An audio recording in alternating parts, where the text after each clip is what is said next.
Hi అండి. ఇవాళ అయితే రాయలసీమ స్పెషల్ బొరుగులు ఉగ్గాని చేస్తున్నాను. ఎలా చేయాలో చూసేద్దాం రండి. ముందుగా అయితే పాత్ర పెట్టేసుకొని 3 టేబుల్ స్పూన్ల వరకు ఆయిల్ అయితే వేసేసుకుందాము.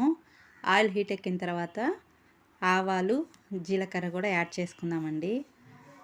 చాలా అంటే చాలా సింపుల్గా అయిపోతుంది, టేస్టీగా ఉంటుందండి ఈ బొరుగులు ఉగ్గాని. రాయలసీమ స్పెషల్ అనమాట. మనకి ఇంట్లో పని ఎక్కువ ఉన్నప్పుడు త్వరగా టిఫిన్ ఏదైనా ఉంది అంటే అది ఫస్ట్ బొరుగులు ఉగ్గాని అండి.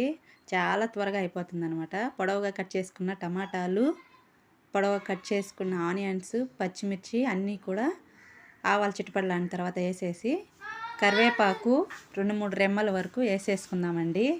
వేసేసి బాగా అయితే ఫ్రై చేసుకుందామండి. చాలా త్వరగా అయిపోతుందండి, టేస్ట్ కూడా బాగుంటుందన్నమాట. కొంచెం సాల్ట్ యాడ్ చేసుకుందామండి, టేస్ట్కి తగ్గట్టు సాల్ట్ యాడ్ చేసుకొని 1 స్పూన్ వరకు పసుపు కూడా యాడ్ చేసుకుందామండి కలర్ కోసము. ఈ లోపల బొరుగులు వాటర్లో అయితే బాగా కడిగేసుకొని నీట్గా వాటర్ అంతా పిండేసుకొని ఒక బౌల్లోకి తీసి పెట్టుకోవాలండి. ఎక్కువసేపు అయితే నాననివ్వకూడదు అనమాట, మెత్తగా అయిపోతాయి.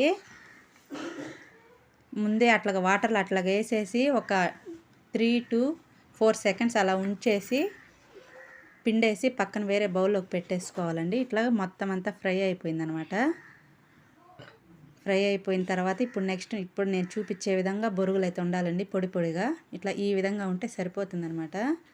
మొత్తం అంతా బాగా అయితే మిక్స్ చేసేసుకుందామండి. టేస్ట్ అయితే హైలైట్ ఉంటుందండి. ఫైనల్గా అయితే కొత్తిమీర కూడా యాడ్ చేసుకుందాము. ఎండుమిర్చి వేసానండి, స్కిప్ అయిపోయింది తిరగమాతలో. ఇప్పుడు మొత్తం అంతా మిక్స్ చేసేసుకుందామండి, బాగా కలపాలి. నేను చెప్పడం కాదు కానండి, మీరు కూడా ఒకసారి అయితే ట్రై చేయండి. టేస్ట్ అయితే హైలైట్ ఉంటుందన్నమాట. ఫైనల్ లుక్ అయితే ఇదండి. ఈ బొరుగులు ఉగ్గానిలోకి కొబ్బరి కారం చేసుకుంటే చాలా బాగుంటుందండి.